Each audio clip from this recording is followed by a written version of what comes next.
Hello and welcome to Spirit Lounge. Just checking that the mic's working. Hang on a second, I don't think this is the right mic.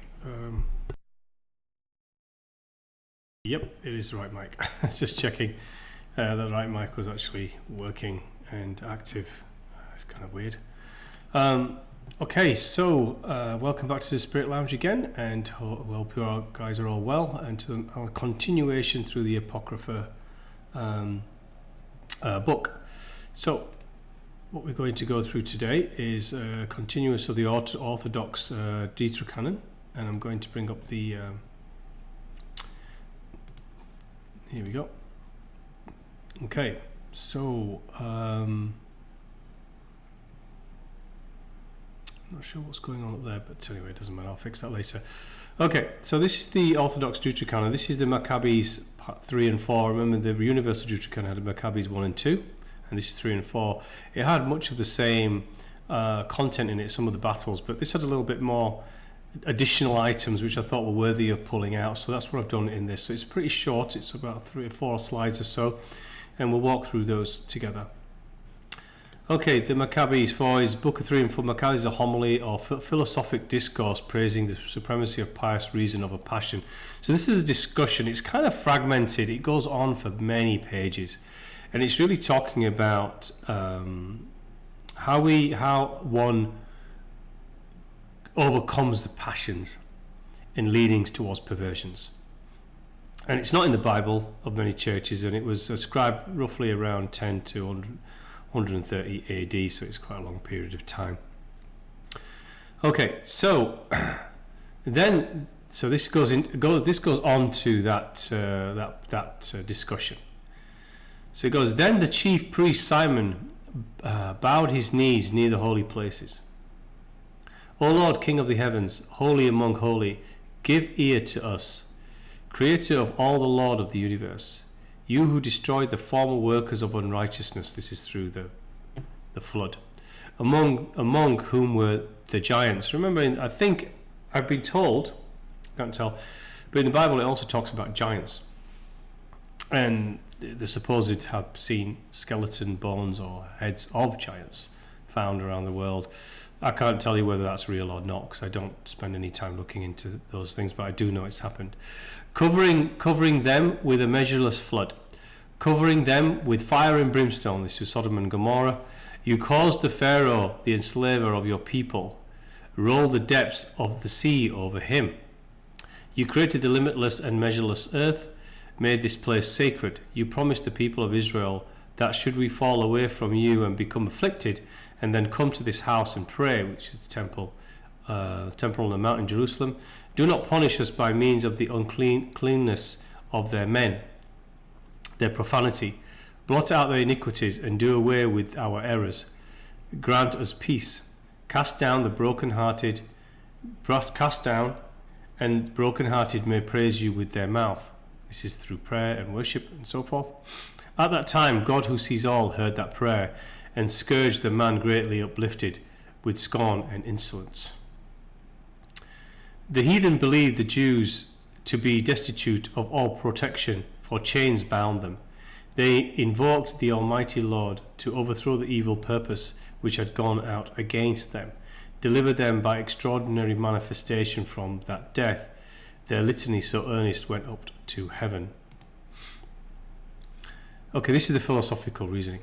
I am going to demonstrate a most philosophical proposition, namely that religious reasoning is absolute master of passions. To hold mastery over the passions which stand in the way of temperance, as gluttony, lust, affections contrary to justice, is not also master of forgetfulness and ignorance. Let us determine then what reasoning is and what passion is, and how many forms of passion, and whether reasoning bears sway over all of these. And wisdom, and if knowledge of divine and human things and their causes, and if wisdom is wisdom a knowledge of divine and human things and of their causes. We learn divine things reverently and human things profitably. Forms of wisdom are prudence, justice, manliness, temperance, for reasoning is the leader of virtues, but is the sole ruler of passions. Temperance consists of a command over the lusts. Lusts, some belong to the soul, others belong to the body.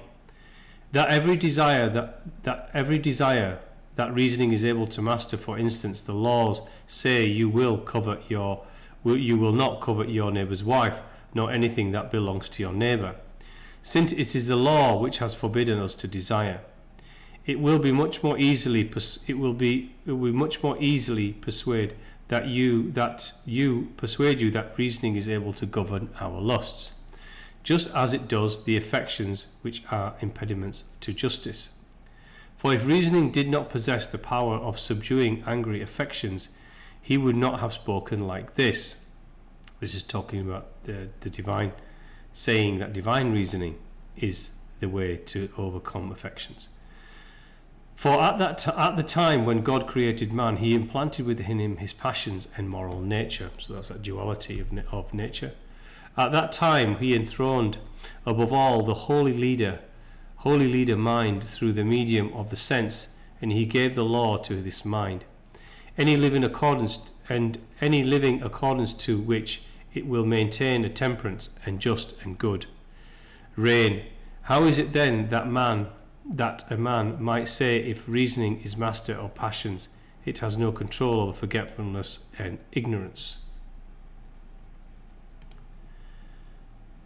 And this is the final part of it. The argument is exceedingly ridiculous, for reasoning does not appear to bear sway over its own affections, but over those of the body in such a way as that any one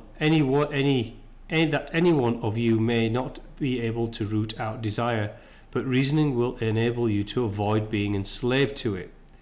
Temperance, so that we are superior to all pleasures. You, Father, have gloriously established our right government by our endurance. It is not all who conquer passions, as all do not possess wise reasoning. Let us sacrifice with all our heart our souls to God, who gave them, and employ our bodies for the keeping of the law.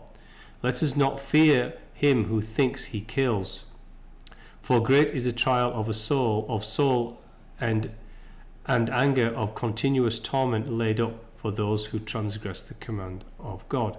Let us therefore arm ourselves in self-control, which is divine reasoning. This is why I pulled up this. This is really saying that we can have mental reasoning, we can have logical reasoning, we can try to do this through bodily control or suppression from a mental or external consciousness perspective. But the real reasoning that will keep us in temperance, keep us in governance of our own endurance, as it states here, and our establishedness within grace, is our divine reasoning. The divine reasoning and nature that is naturally drawn to you when you move your soul into your divine light, and therefore into your divine path, and therefore into the journey of the narrow into the wide.